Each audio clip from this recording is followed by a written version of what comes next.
Morning students, आज का हमारा टॉपिक्स है जो कि प्राय यह सीबीएसई बोर्ड हो चाहे बिहार बोर्ड हो चाहे किसी भी स्टेट का बोर्ड हो, यह एनुअल एग्जामिनेशन के दृष्टिकोण से बेस्ट और मोस्ट इम्पोर्टेंट प्रश्न हमारा है कि concave mirror is used in saving mirror.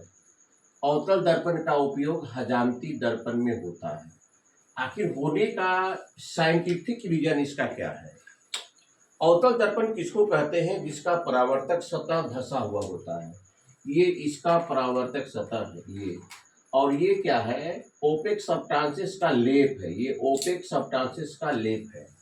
जब आप शेविंग करने या हजामत वगैरह के दृष्टिकोण से कारीगर के पास जाते हैं तो कारीगर आपको कहाँ बैठाता है? पी और एफ के बीच। ये आपका पी हो गया और ये एफ हो गया।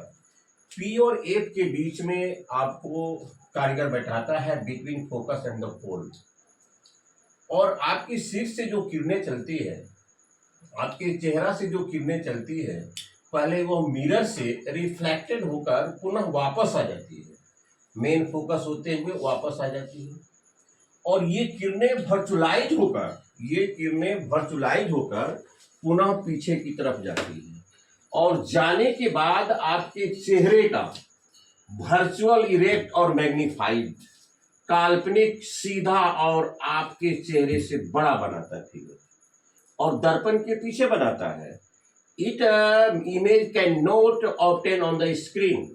इस इमेज को पर्दे पर प्राप्त करना संभव नहीं है, क्योंकि इस इमेज का जो फॉर्मेशन हो रहा है बाय द वर्चुअल रेज, जो इमेज वास्तविक और अपवर्तित या परावर्तित किरणों के द्वारा बनता है, उसको पर्दे पर प्राप्त करना संभव है। लेकिन यह क्या है? वर्चुअल रेज है।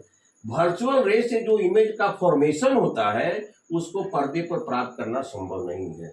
तो आपके चेहरे का प्रतिबिंब इसके बनिस्पत सीधा बनता है, बड़ा बनता है, यानी मैग्नीफाइड बनता है, इरेक्ट बनता है, वर्चुअल बनता है, जिसके कारण कारीगर को आपको चूल काटने में, शेविंग करने में क्या होती है? सहूलियत होती है।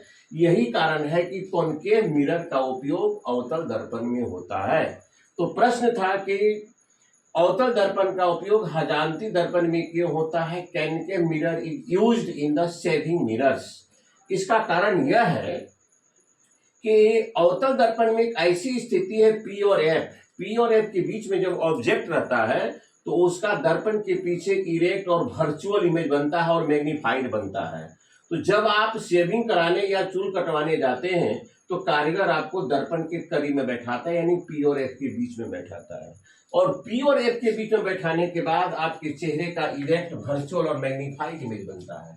आप कहाँ बैठ रहे हैं? Between focus and the pole. Middle point of the mirror is called the pole और मेन फोकस। When the किरणें comes from the infinite distance या infinite light of the source of the light, और all rays parallel to each other, और and after incidence on the concave mirror any reflected surface, when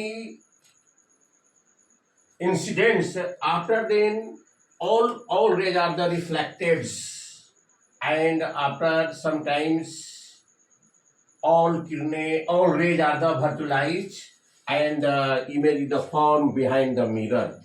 तो आप देख रहे हैं कारीगर को कहाँ बैठाया है और पी और एफ बीच में बैठाया है। आपके चेहरे का प्रतिबिंब कैसा बन रहा है? वर्चुअल, इरेक्ट और मैग्नीफाइड बन रहा है। यही कारण है कि आपको अवतल दर्पण का उपयोग हजामती में होता है और कारीगर आपको पी और एफ के बीच में बैठाता है, जिसके कारण आपके चेहरे का प्रतिबिंब वर्चुअल बनता है, इरेक्ट बनता है, मैग्नीफाइड बनता है, जिसके कारण कारीगर को चूल काटने में और शेविंग करने में सहूलियत होती है। तो ये प्रश्न मोस्ट इंपॉर्टेंट है। तो डियर फ्रेंड्स, आज हमारा ये टॉपिक समाप्त रहा। अगर हमारा वीडियो आपको लाइक लगा होगा जरूर ही कोऑपरेट करेंगे। Thank you very much.